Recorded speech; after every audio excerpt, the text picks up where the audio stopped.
Infertility was not something I ever imagined would define such a large part of my life.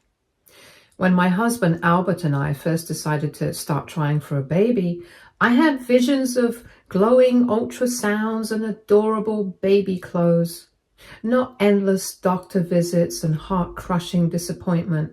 Month after month turned into years, and the empty space where a crib should be became a constant reminder of what I couldn't have. Doctors had told me that conceiving naturally would be difficult, but I hadn't anticipated just how much. Failed treatments, chemical pregnancies, and a miscarriage at 8 weeks left me emotionally and physically drained. Albert tried to be supportive, but I could tell he didn't fully understand. He'd say things like, "It just takes time," or "We'll try again," but those words felt empty when I was the one waking up to injections and invasive tests. Eventually, I stopped telling most people about our struggles. At family gatherings, I plastered on a smile whenever someone asked when we'd be having kids. Albert's mom, Agnes, was the worst of them all. She'd comment about how she was waiting for her first grandchild, and then follow it up with backhanded remarks about how maybe I wasn't ready for the responsibility. She'd laugh it off, but the sting lingered long after. Against all odds, I got pregnant. The day the nurse called with the results, I could hardly believe it. I was pregnant. I let myself cry tears of joy instead of sorrow. I was elated but terrified. The memory of my miscarriage haunted me, and I couldn't shake the fear that it would happen again. Albert was thrilled, but a little hesitant to celebrate, knowing how fragile my emotions were. I couldn't read his expressions, but I thought nothing of it. We decided together that we wouldn't tell anyone until we were sure everything was progressing normally. It felt like a protective bubble around us, shielding us from the prying questions and potential heartbreak. The first trimester was nerve-wracking. Every little cramp sent me into a spiral of anxiety. I avoided Agnes as much as possible, knowing she'd pick up on my nervous energy and start asking questions. Thankfully, Albert supported keeping our secret even when his mom dropped hints about our supposed lack of effort to start a family. But he seemed a little hesitant. By the time I hit 16 weeks, I finally began to relax. I could feel tiny flutters in my belly, reassuring me that the baby was okay. We went to every appointment together, marveling at the little life growing inside me. I had minor complications, but for once, things felt normal. When we reached the 20-week mark, we decided it was time to tell our families. I was excited but also anxious about how Agnes might react. She'd always been overbearing, and I worried she'd make the announcement negative somehow. But I told myself this was a happy occasion and nothing could ruin it. We planned a small gathering at our house to share the news. I prepared everything, and I even baked cupcakes with pink and blue frosting to keep things lighthearted. When the family arrived, I felt a mix of anticipation and nerves. As family members started arriving, the atmosphere in the house buzzed with energy. People greeted me warmly, their smiles widening as they noticed my baby bump. Questions came at me from every direction. When I was due, how I was feeling, whether we knew the gender yet. Their excitement was contagious. And for the first time in a long while, I allowed myself to feel genuinely happy. Still, I held back from sharing the big news immediately. I told everyone we'd reveal the announcement after dinner. It gave me a chance to enjoy the positive energy without the weight of Agnes's potential reaction looming over me. When Agnes finally walked in, her eyes went straight to my stomach. Her expression shifted from casual indifference to something I couldn't quite place. Shock, maybe, or even annoyance. Her usual sarcastic remark about me finally popping up on the family grid got caught in her throat, and she just stood there wide-eyed. Without acknowledging me, Agnes scanned the room and headed straight for Albert. I watched as she grabbed his arm and pulled him aside, whispering furiously.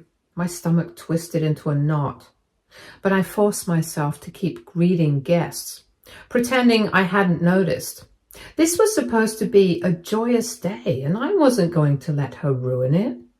Dinner went smoothly, or at least as smoothly as it could, with Agnes casting occasional glances in my direction, and Albert avoiding eye contact. I tried to focus on the rest of the family, laughing along with their jokes and answering their questions about the food and decor. But a sense of unease lingered, and I couldn't shake the feeling that something was brewing. After dessert, Albert and I stood up to make our announcement. My heart raced as I shared the news, telling everyone I was 5 months pregnant and the baby was due in spring. The room erupted into cheers and congratulations, with family members clapping and coming over to hug me. Everyone, that is, except Agnes. Her reaction was immediate and cutting. She accused me of lying and hiding things, her voice sharp enough to cut through the joyful atmosphere. She said that it was suspicious for me to keep the pregnancy a secret for so long, and claimed that it made her wonder what else I might be hiding. I stared at her, stunned, but before I could respond, she escalated further. She demanded a paternity test, saying that my secrecy was proof I couldn't be trusted. I turned to Albert, expecting him to shut her down. Instead, he nodded along with her, saying that while he understood my reasons, a test would clear things up if I was truthful. His words hit me like a punch to the gut. My husband, the man who had been with me through every painful step of this journey, was siding with her. Agnes wasn't done, though.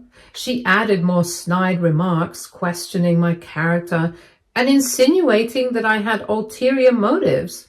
She said that if I could hide a pregnancy, there was no telling what else I might be hiding from Albert. I felt like the walls were closing in around me. For a moment, I couldn't move or speak, the betrayal sinking in like a heavy weight on my chest. Then, something snapped. I broke out of my stupor and confronted them on the spot. I asked them if they had completely lost their minds. I turned to Agnes first, telling her that her accusations were not only ridiculous but also cruel. Then I turned to Albert, my voice shaking with anger, and I asked him if he had doubts about the baby's paternity, why he hadn't expressed them when we first confirmed the pregnancy. Why had he gone to every appointment with me, held my hand through every scan, and celebrated every milestone if he didn't trust me? Albert stuttered, trying to explain that this was Agnes's idea and that he just didn't want to upset her. He said something about it being a precaution, but his excuses only made me angrier. The rest of the family sat in stunned silence, their shock evident on their faces. I could see some of them exchanging uncomfortable glances, unsure of how to react. I didn't let up. I told Albert that if he was willing to entertain his mother's paranoia over his own wife's words, then he wasn't fit to be a father. I said that he could pack his things and go back to his mommy's house because I wasn't going to raise a child with someone who didn't have my back. I was heaving by this point, my rage and heartbreak threatening to consume me. Agnes tried to interject, but I cut her off, telling her that she had no right to dictate anything about my life or my child's. Some family members tried to calm me down, but the emotions were too overwhelming. My vision blurred and I felt a wave of dizziness wash over me. Last thing I remember was someone calling my name before everything went black. When I came to, I was lying on the couch with a cold compress on my forehead. My aunt, my father-in-law's younger sister, was kneeling next to me, her face etched with concern. She told me I had fainted and that they had called an ambulance, but I insisted I didn't need it. I was just overwhelmed. Albert stood a few feet away looking guilty and unsure of what to do. Agnes, however, was nowhere to be seen. My aunt told me that she had left in a huff after I fainted, muttering something about me being unstable. I sat up slowly, my head pounding. My aunt asked if I was okay, and I nodded, though the truth was, I wasn't sure. Everything felt weird, like I was living someone else's nightmare. Albert tried to approach me, but I held up a hand to stop him. I told him I didn't want to hear anything from him right now. I told him to get out and that I was calling my friends and parents. He wanted to say something, but my aunt glared at him and he nodded reluctantly and left the room, leaving me alone with my thoughts. I wasn't going to let anyone, not even my husband, question my integrity or jeopardize the happiness I had fought so hard to achieve. I didn't have the energy to do anything at that point. I just fell asleep. Update 1. The house was quieter than I expected when I woke up briefly during the night. My aunt sat in a chair near the couch, looking tired but relieved when I opened my eyes. She told me the family members who had been waiting in the next room had all left after hearing from her that I was okay. She reassured me that I had just fainted from stress and exhaustion and needed to rest.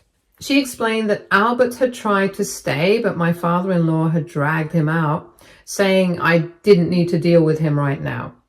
I felt a small sense of gratitude for my father-in-law's intervention, even if it couldn't undo what had already happened. My aunt stroked my hair lightly, telling me to go back to sleep and that she'd be right there if I needed her. I closed my eyes, too drained to respond, and drifted off again. The next morning, I woke up feeling groggy but determined to take control of the situation. My aunt insisted on accompanying me to a checkup to ensure the baby and I were both okay. My best friend joined us too, offering her unwavering support as she always did. I felt stronger with them by my side, knowing I wasn't alone in this. Before heading out, I called my parents and brother to let them know what had happened. My voice cracked as I recounted the events, but I tried to keep it brief, not wanting to relive the humiliation in too much detail. They were furious. My mother's voice was tight with anger, and my father muttered something about having a long conversation with Albert the next time he saw him. My brother, ever the protective sibling, announced that they were driving over immediately. At the clinic, the doctor confirmed that everything was fine with the baby. Hearing the heartbeat again brought tears to my eyes. Despite all the chaos, my little one was strong and thriving. My aunt squeezed my hand and my friend smiled, telling me that the baby was clearly a fighter just like me.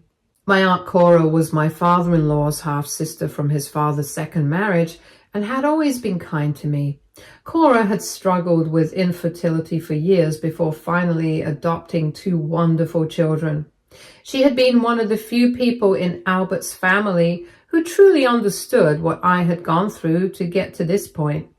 Cora had been empathetic from the beginning, offering me advice and support when I needed it most. She had shared her own struggles openly, which had been a source of comfort for me during my lowest moments. Unlike Agnes, who thrived on control and judgment, Cora exuded warmth and compassion. She had always been a bit of an outsider in the family, much like me, and I suggested she wasn't surprised by Agnes's behavior. Cora had often warned me that Agnes's need to dominate every aspect of her family's lives could lead to conflict. But even she probably hadn't anticipated something this extreme.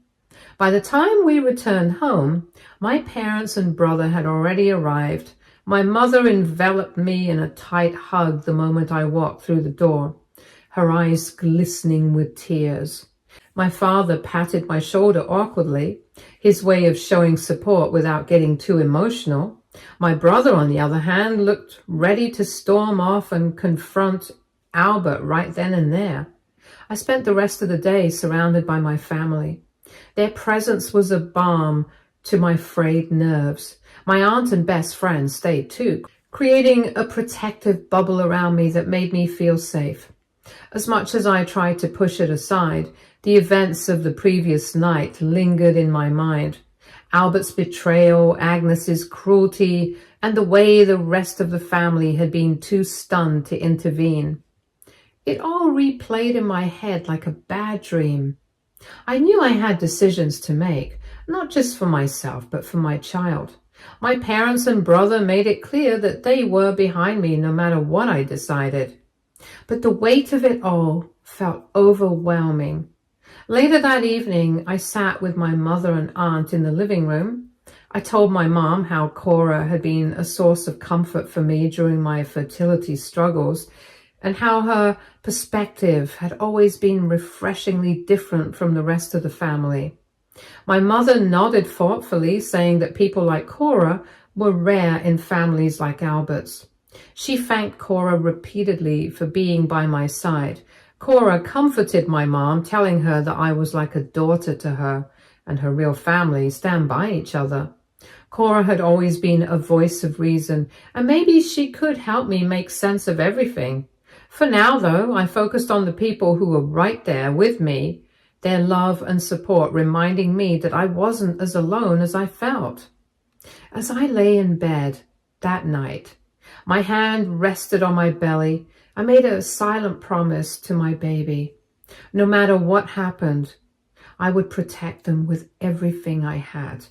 The child deserved a life free from drama and toxicity, and I would do whatever it took to ensure that. Update 2. 2 months had passed, but the sting of Albert's betrayal was as fresh as the night it happened. I couldn't shake the humiliation, the sense of utter betrayal that had engulfed me when he stood by his mother's outrageous accusations. Every time I thought about his insistence on a paternity test, my chest tightened. During this time, Albert had made several attempts to see me, but he never got past the front door. My father, usually a calm, measured man, had taken it upon himself to handle Albert. He didn't raise his voice or lose his temper, but the sheer force of his presence was enough to send Albert packing. My brother, on the other hand, was not so restrained. Working on a cruise line meant he was often away, but he happened to be home on vacation now, and his protective instincts were in overdrive. More than once, he had to be physically held back from throwing punches. My parents had decided to stay with me for as long as I needed them. Their support was a lifeline during those difficult weeks. They understood that I wasn't just dealing with the end of my marriage, but also grappling with the fear of what this meant for my baby. I couldn't imagine sharing custody with Albert, and the thought of my child being around Agnes made my stomach churn. It wasn't just her baseless accusations that horrified me. It was the way she had tried to destroy one of the happiest moments of my life, out of sheer spite. I knew her toxic influence would poison my child's upbringing, and I couldn't let that happen. I began seriously considering my options. The idea of divorce had been looming in the back of my mind since the day Albert sided with Agnes out of nowhere. I still hadn't processed how easily he had sided with his mother, but I had tried to hold off making any major decisions while I was still so emotional.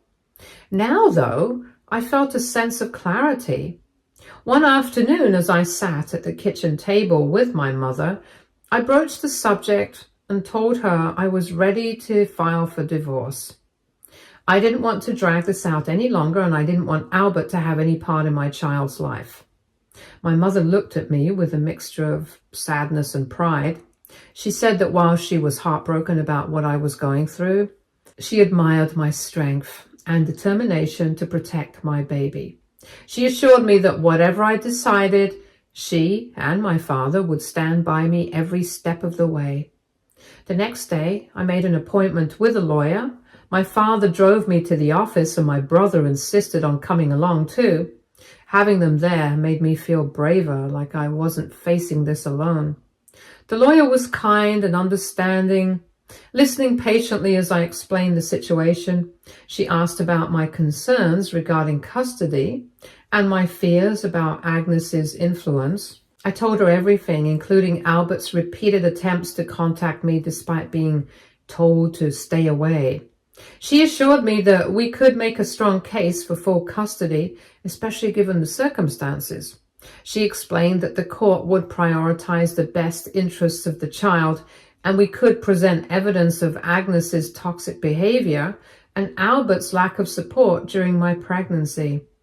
Hearing her say that gave me a glimmer of hope.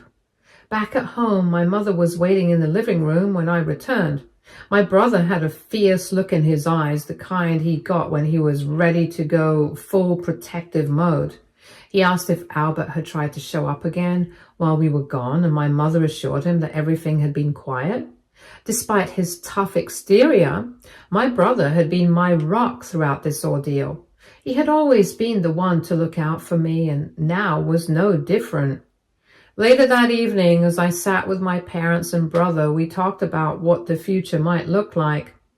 My father suggested that we move to another part of the city, somewhere Albert and Agnes wouldn't know to look for us after the divorce.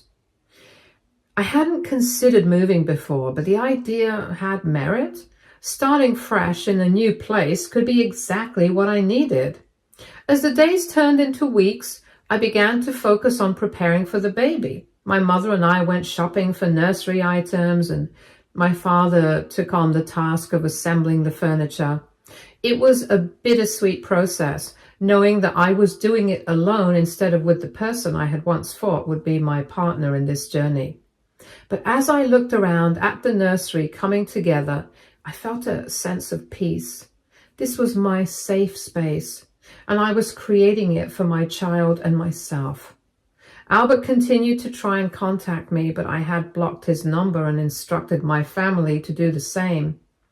He showed up at the house a few more times, but each time he was met by my father or brother, who made it abundantly clear that he wasn't welcome.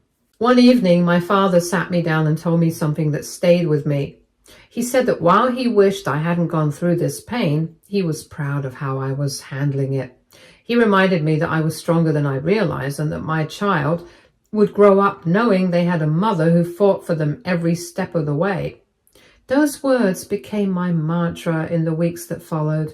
Every time I felt overwhelmed or scared, I reminded myself that I was doing this for my baby. Update 3.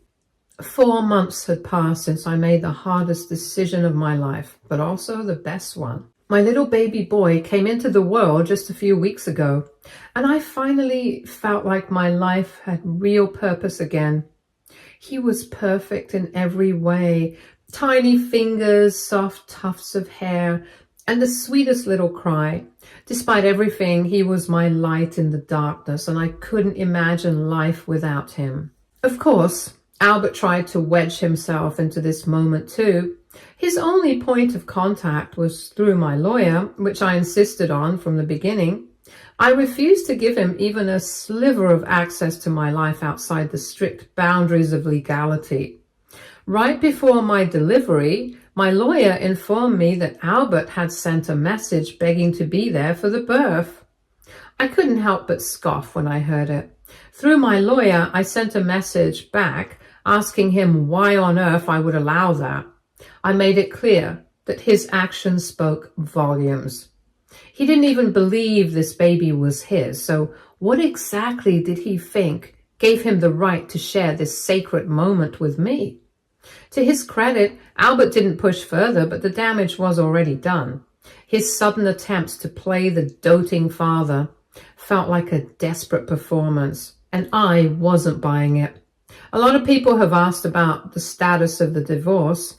To answer simply, it's ongoing, but I'm getting through it. The paperwork is tedious and sometimes it feels like it's endless, but I'm resolved. People have also questioned why I'm so adamant about cutting Albert off entirely, and to those people, I have one response.